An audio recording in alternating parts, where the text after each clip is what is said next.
오늘 말씀의 주제는 희망입니다. 희망. 희망의 주인 되시는 예수님. 희망을 주는 교회. 희망을 먹고 사는 교인. 주제가 희망입니다.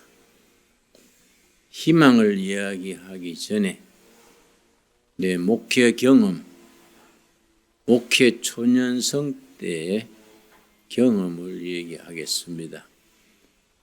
내가 지금 목회가 51년째입니다. 첫 목회 10년은 대한민국에서 제일 가난한 동네 가서 목회해보자. 부자도 구원받아야 되고 지식인 또 하나님이 사랑하시지만은 성경은 특별히 가난한 자들에 대해서 강조했습니다.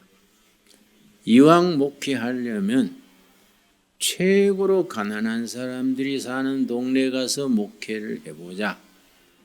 골리고 골라서 1971년 10월 3일 주일이자 개천절 날에 이제 청계천 빈민촌에 들어갔습니다.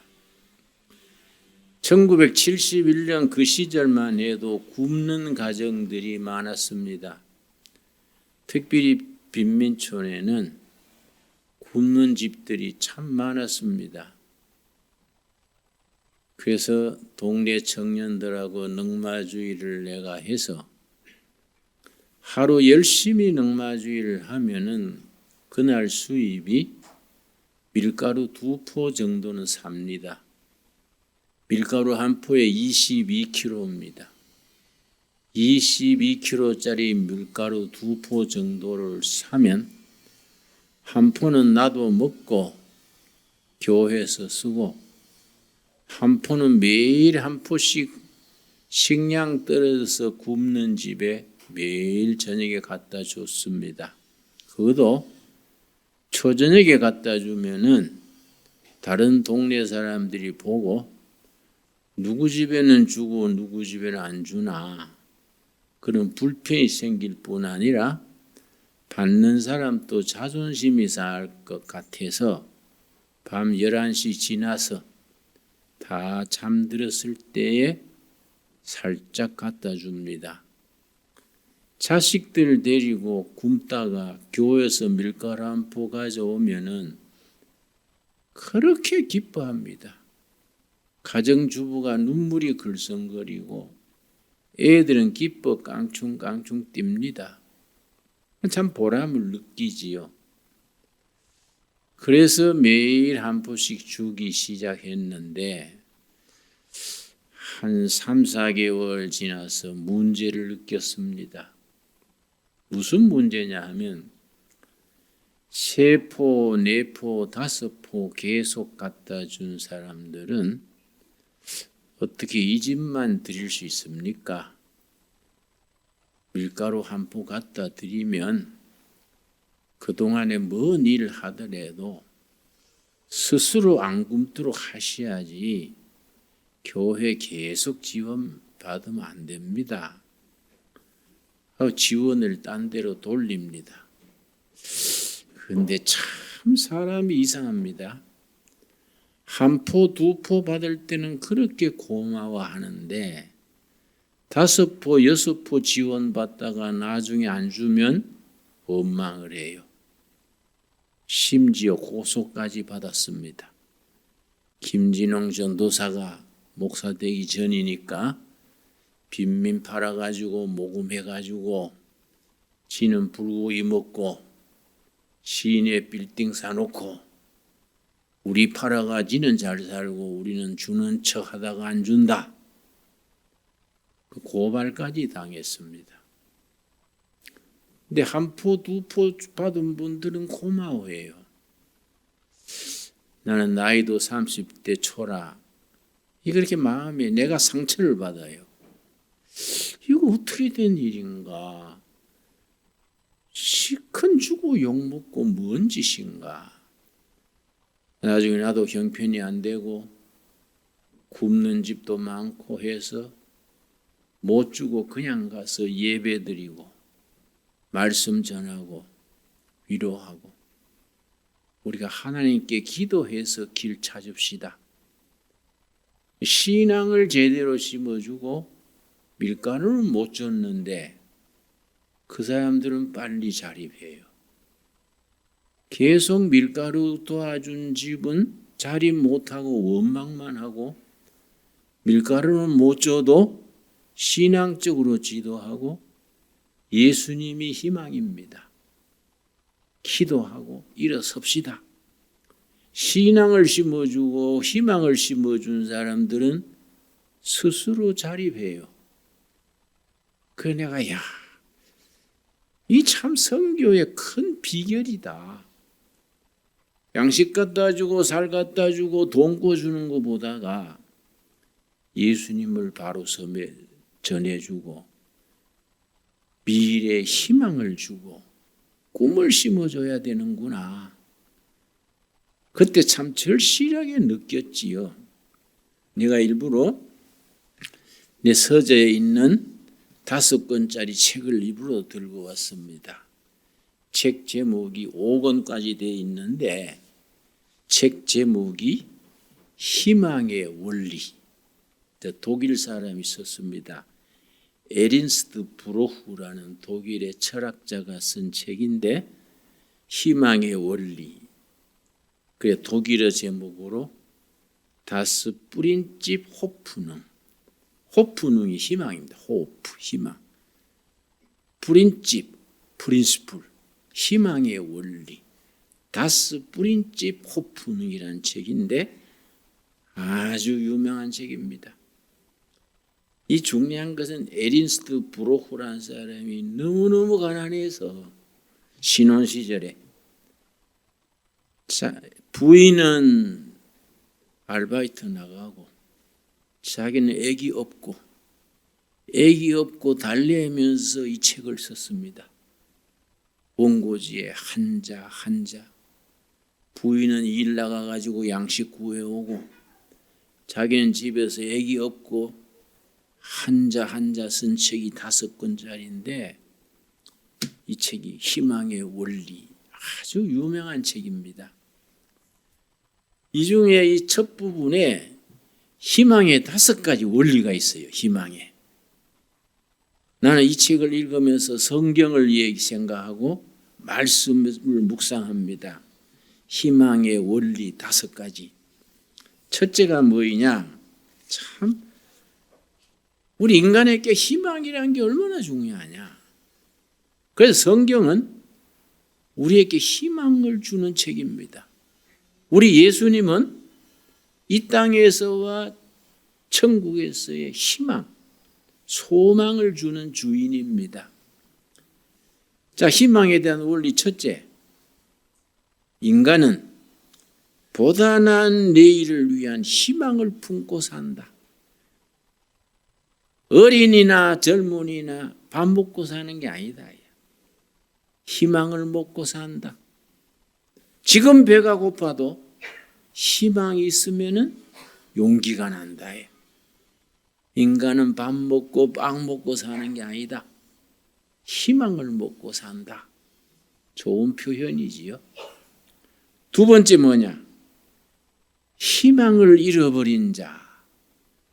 희망을 잃어버린 자는 산다는 것을 포기한 자다. 그래서 우울증이 오고 공황장애가 오고 정신적인 붕괴가 옵니다. 희망을 잃어버리면 어디로 피신하느냐? 술로 피신하면 알코올 중독, 컴퓨터로 도망가면은 인터넷 중독, 도박으로 도망가면은 도박 중독. 그러고 자기 속에 숨어 들어가 버리면 정신질환이 됩니다. 그게 다 희망을 잃어버린 사람에게 오는 육체적인 정신적인 질병이지요. 그래서 희망을 잃어버린 사람은 삶을 포기한 사람이다. 세 번째가 뭐냐? 희망이라는 것은 독일어 호프누, 영어로 호프. 희망이라는 것은 절망과 좌절을 이기게 하는 파워다. 희망은 파워다. 희망은 능력, 힘이고 에너지다. 에너지. 희망은 무슨 에너지냐? 무슨 파워냐? 절망과 좌절을 이기게 하는 파워다. 희망을 품으면 속에서 힘이 나오는 겁니다. 에너지가 솟아나오는 겁니다. 네 번째, 이 중요합니다. 희망은 그냥 주어지는 것이 아니다. 희망이야말로 연습해야 된다. 운전 연습해서 면허증 받지요? 용접하는 것도 연습해가지고 면허증 받지요? 희망도 연습해야 된다. 교회는 어떤 곳이냐? 희망을 연습하는 곳이다. 전에 자살해서 죽은 박원순 있지요. 그 사람이 만든 재단이 아름다운 재단이라고 있었습니다.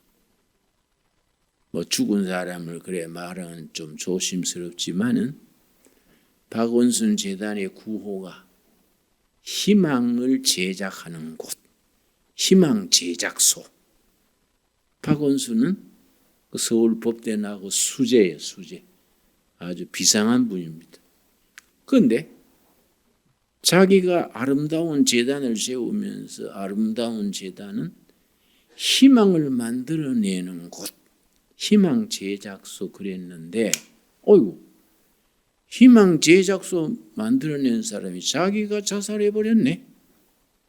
희망이 완전히 부도난 거지. 참 아까운 사람인데 무슨 일인가 자기 희망이 끊어지고 벽에 부딪히니까 자살하는 거예요. 그게 다 너무 일이 아닙니다. 누구에게나 당할 수 있는 사건이지요. 그래, 우리가 말이요, 이 어려운 시기에 멀쩡하게 산다는 것 자체가 우리 잘났습니까? 하나님의 은혜인 줄로 믿습니다. 하나님의 은혜로 사는 거예요, 우리가. 다섯 번째가 뭐냐? 그래서 네 번째 기억합시다. 교회는 희망을 연습하는 곳, 희망을 훈련하는 곳이 되어야 된다.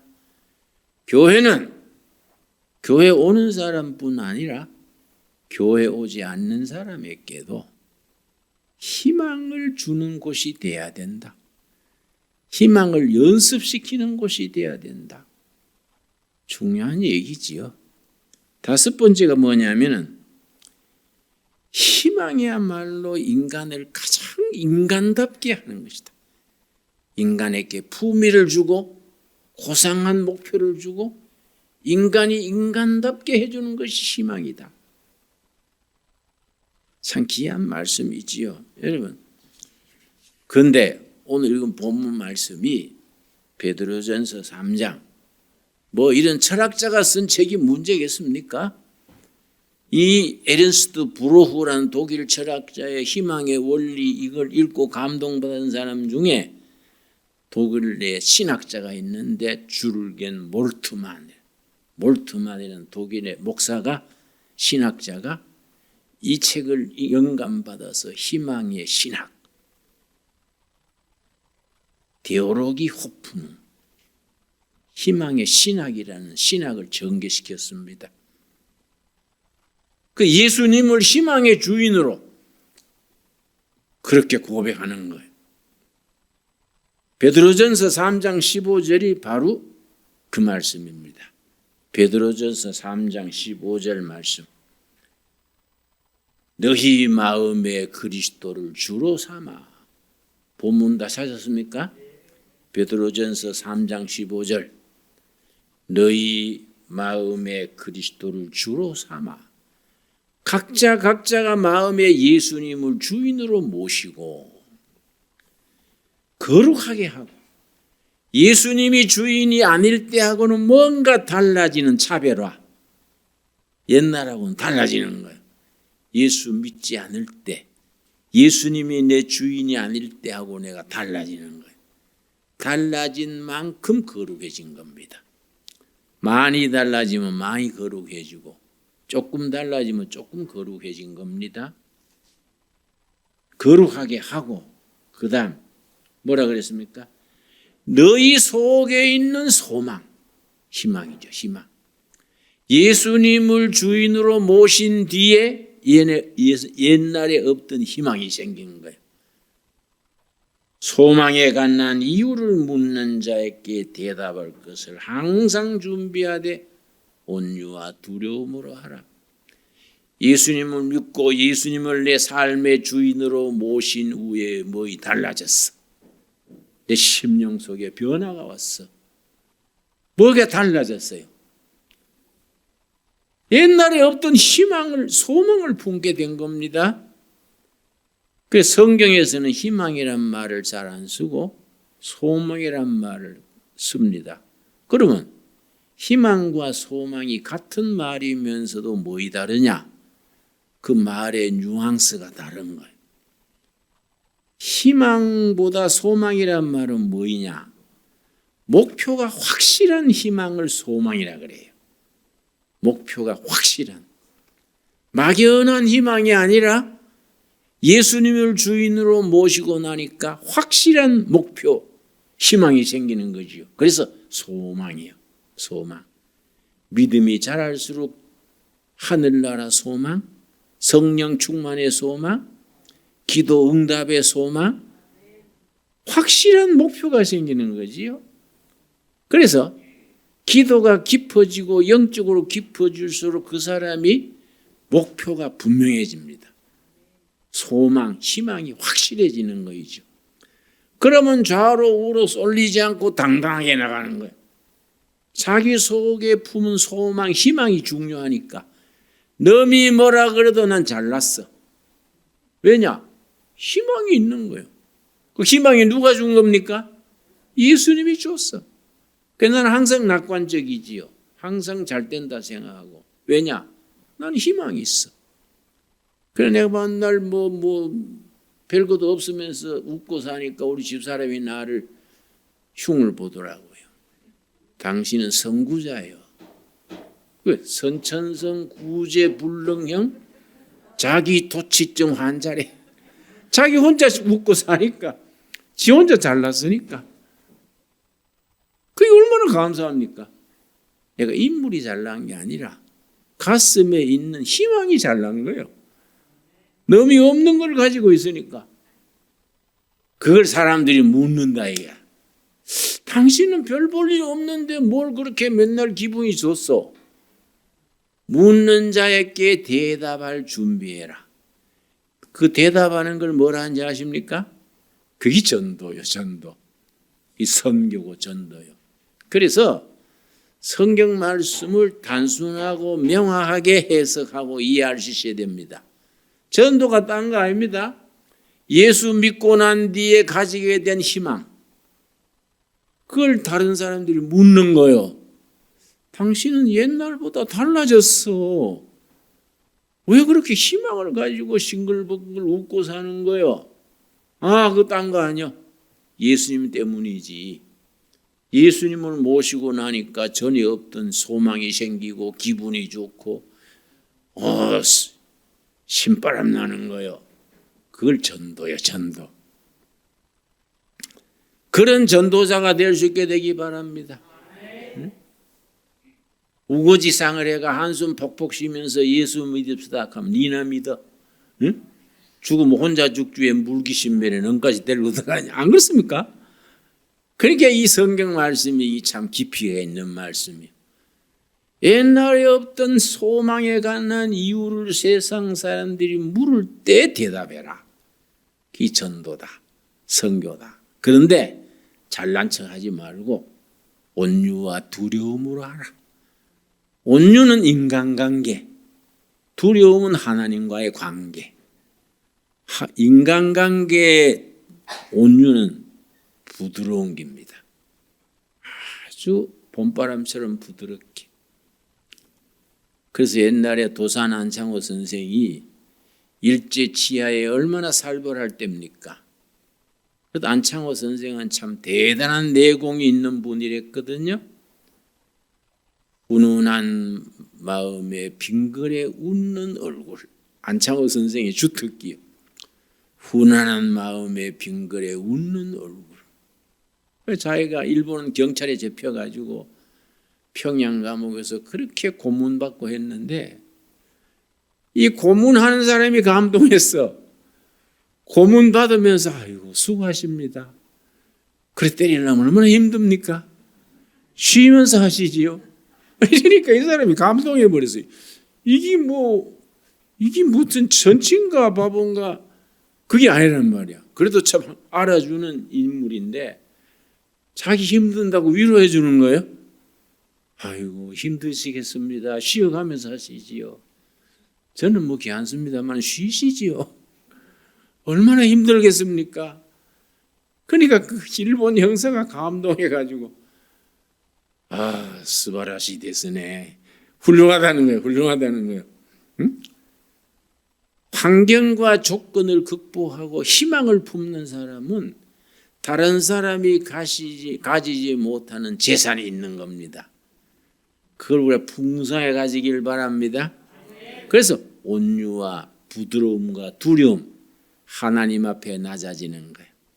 내가 잘난 게 뭐이냐? 하나님 은혜로 사는 거이지 두려움으로 하라. 참 귀한 말씀이죠. 이 말씀이요. 우리가 암송해 버려야 돼요. 특히 우리 둘의 공동체 마을은 시작할 때부터 이 말씀을 딱 주시는 말씀으로 받아가지고 어떻게 재해석했느냐 하면은 너희 마음에 그리스도를 주로 삼아 이 말을 고쳤어요. 읽을 때 너희 마을에 예수를 이장으로 모시고 마을의 이장이 예수님이다. 이게 마을에 예수님을 이장으로 모시고 예수님이 이장이 아닐 때 쪼들리고 가난하고 서로 시비 걸고 하던 것이 변화가 돼서 희망이 생겼어. 희망이 생긴 이유를 세상 사람들이 물어. 너가 마을은 뭐 별것도 없는데 그렇게 희망이 넘치냐? 그런 게 아니요. 예수님을 이장으로 모셔서 그런 거지. 여러분, 그래서 내가 이 10년 전에 2011년 10월 3일 우리가 개원했지 않습니까? 이 수도원이. 그때 시작할 때부터 일부러 산돼지만 득지글거리고 돌산을 일부러 골랐어요. 내 생각에 좋은 땅 문전 녹답 그거 잘 해봐야 그건 다 하는 거 아이가? 좋은 땅 누가 못합니까? 자갈밭 쓸모없는 밭 가지고 작품을 만들어야 전설이 남는 거 아니냐? 이런 생각하고 이 꼴짜기에 시작했는데 12년 됐지요.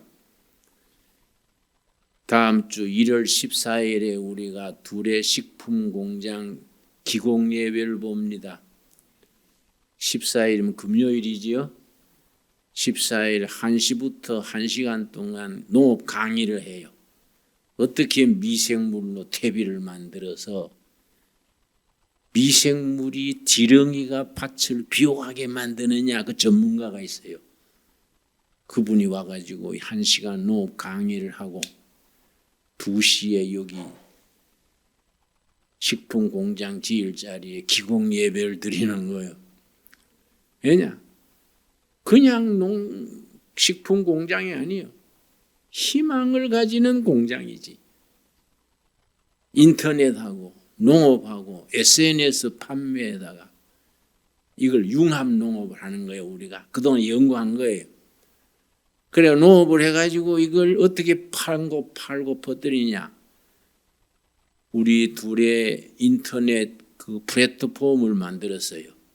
다음 달 되면 작동할 겁니다. 또 메타버스에 올렸어요.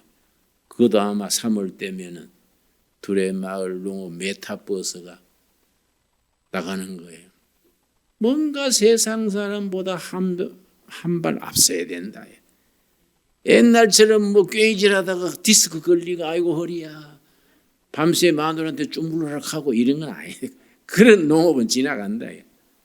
머리를 써야 되죠. 그렇죠? 여러분 머리가 왜 있습니까? 장식품으로 달려 있습니까? 머리가 폼으로 달렸어요? 머리는 쓰라고 있는 거예요. 하나님이 머리를 왜 제일 위에다가 뒀습니까? 머리가 대장이 되어서 온몸을 써먹으라. 기도하면 지혜가 오는 거예요.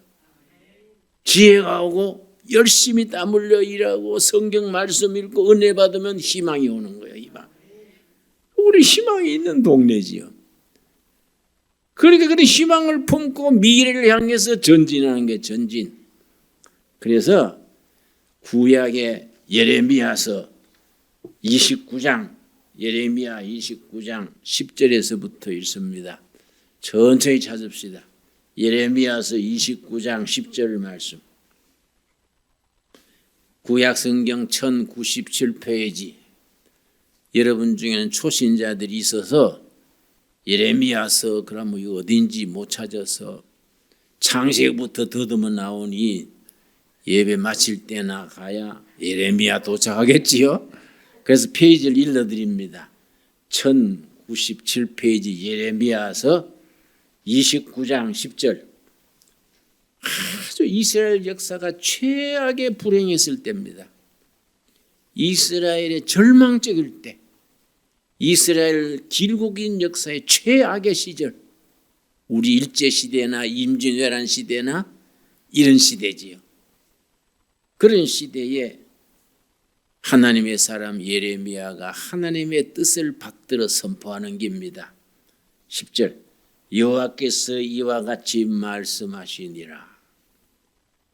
바벨론에서 70년이 차면 내가 너희를 돌보고 나의 선한 말을 너희에게 성취하여 너희를 이곳으로 돌아오게 하리라. 예루살렘 성이 바벨론 군대에 허물어지고 포로로 잡혀가지고 굴비처럼 엮여가지고 신발도 안 신고 거기 예루살렘에서 바벨론 수도까지 530km야.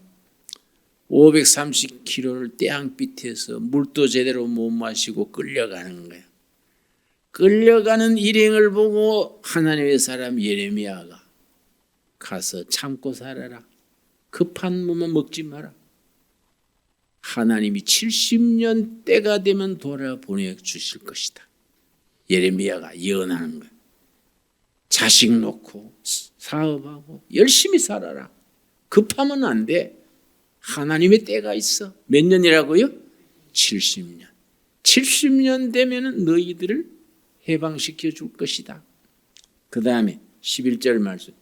정확하게 70년 때에 고레스 왕이 등장해서 전부 해방시켰지요.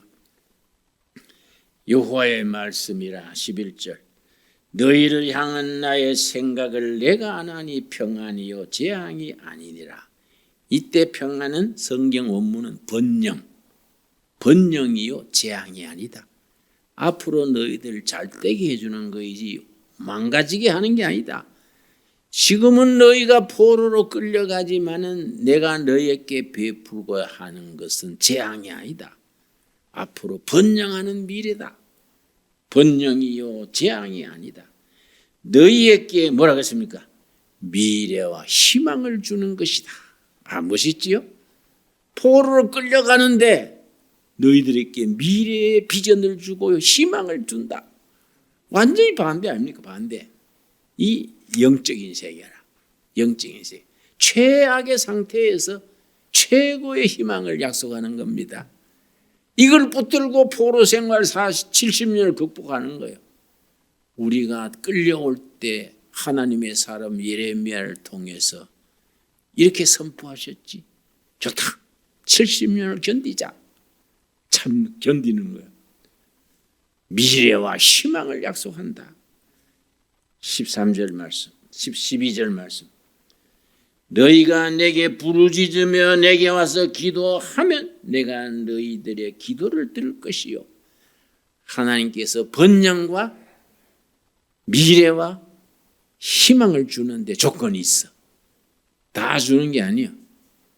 부르짖고 부르짖어 기도하는 사람의 몫이요. 부르짖어라 준다. 안 부르짖으면 안 오지요. 여러분 부르짖읍시다. 열심히 기도합시다. 부르짖읍시다. 부르짖으면 내가 너희 기도를 들어준다. 13절 너희가 온 마음으로 나를 구하면 나를 찾을 것이요 나를 만나리라. 아멘 하십니까? 찾고 찾으면 만난다. 그래서 구약에서 하나님을 어떻게 표현했냐면은 숨어 계시는 하나님. 숨어 계신 하나님. 왜 숨어 계시느냐? 찾으라 얘기야. 어릴 때 술래잡기 했지요? 어디 숨어 있으면 꽁꽁 숨어라 뭐 그랬지요? 하나님이 숨어 계시는 거예요. 왜 숨어 계시느냐? 찾는 사람이 찾도록 숨어 계시는 하나님. 그런 신학적인 용어가 있습니다. 너희가 찾고 찾으면 찾는 곳에 내가 거기 있을 것이다. 부르짖어라 내가 응답할 것이다. 여러분 우리의 부르짖고 찾고 구하고 두드려서 하나님을 만나서 희망의 약속이 이루어질 수 있게 되기 바랍니다. 기도하겠습니다. 하나님 감사합니다. 오늘도 우리에게 희망의 소식을 주셔서 감사합니다. 희망의 주인 되신 예수님 찬양합니다.